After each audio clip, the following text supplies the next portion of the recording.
In this video, I will show you how to transform a portrait video into a landscape full screen video. So I have this portrait video which I'm going to use to convert to a landscape video.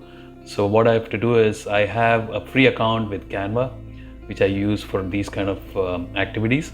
So I go to Canva, click on create a design, click on video.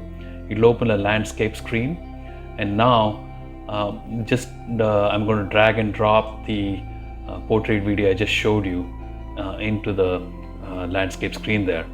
So it comes up with the details, and now click on the three dots and then say set video as background. So as you see, it automatically keeps the quality of the video and also makes it a full screen video. So everything looks great. So we are done with the simple implementation of a portrait to landscape and keeping the quality. Then click on download. So once the processing completes, I should be able to download the video. So this is one way of changing a video's size, keeping without losing quality of the video. So I click on download. It's downloading my video. Hope this helps. Talk to you soon. Thank you. Bye.